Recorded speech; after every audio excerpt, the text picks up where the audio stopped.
Que la bendición de Dios esté contigo.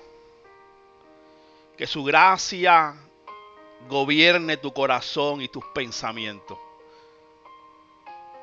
Y siempre tengas una actitud de espera y de confianza en Dios, para que te mantengas en pie ante las luchas diarias. ¿Sabías que la redención, la obra de Dios de salvar al hombre,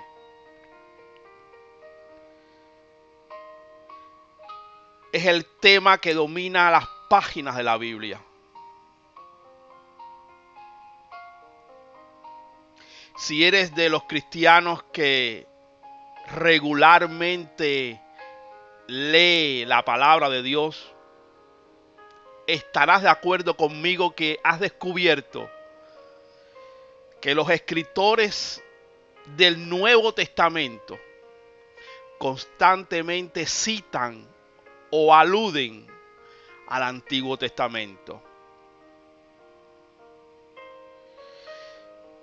Y es probable que te hayas preguntado, ¿y por qué de esto?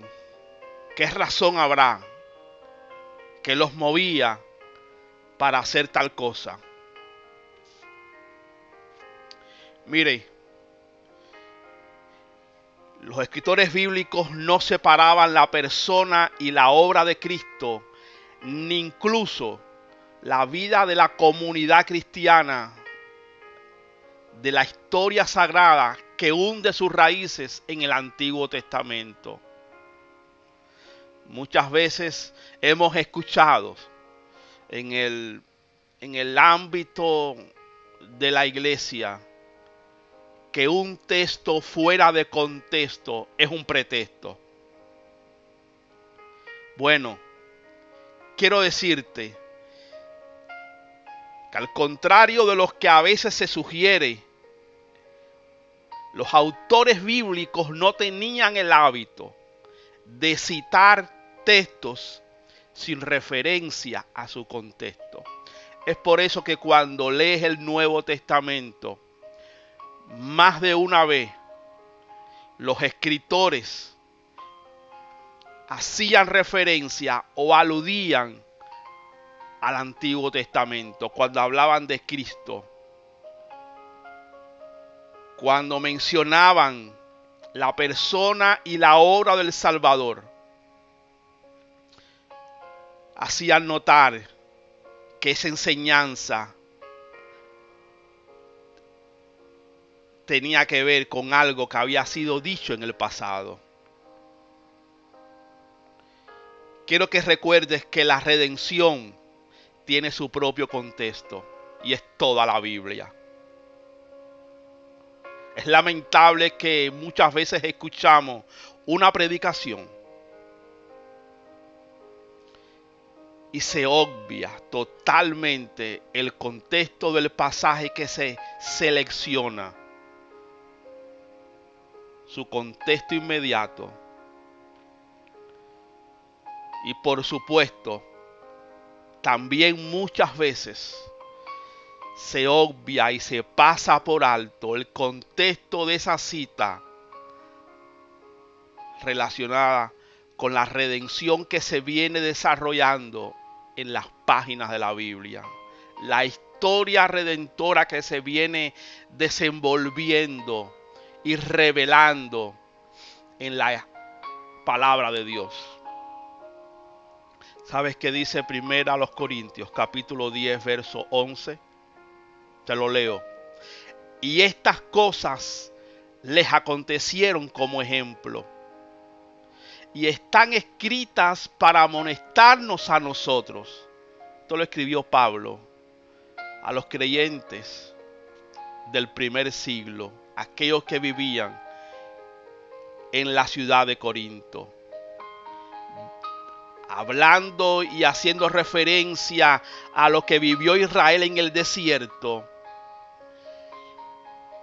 les dijo, y estas cosas les acontecieron como ejemplo y están escritas para amonestarnos a nosotros, incluyendo a Pablo y a sus oyentes, a quienes han alcanzado los fines de los siglos.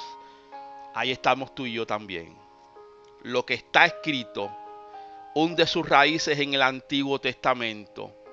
Por tanto, la palabra de Dios, el propósito redentor de Dios, su plan de redimir la raza humana, de cambiar el corazón del hombre, lo que Cristo hizo en la cruz, su obra redentora,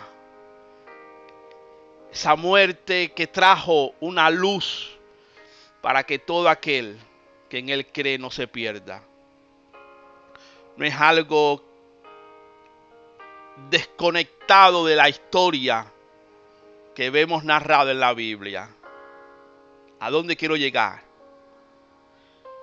A este punto. Sigue predicando el Evangelio.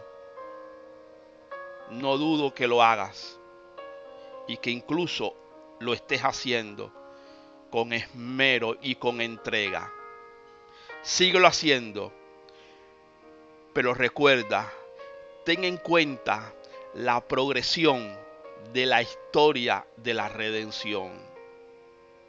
Habla de Cristo y recuerda que su persona y su obra es un tema que se viene desarrollando y profetizando desde mucho antes. Tengamos la costumbre de predicar teniendo en cuenta el contexto. Dios nos ayude y sea que tomemos el texto o el pasaje que el Señor nos inspire a tomar, cualquiera que sea. Analicemos ese pasaje en su contexto inmediato, pero también relacionemos ese pasaje en el contexto de toda la Biblia, porque no queremos fallar y queremos trazar bien la palabra de Dios, porque ella es útil para redarguir, para enseñar, para preparar, para aconsejar. Y hacemos bien en atender a esa palabra, porque nos hace sabios para la salvación. Dios te bendiga. Piensa en lo que te he dicho. Gracias por escucharme.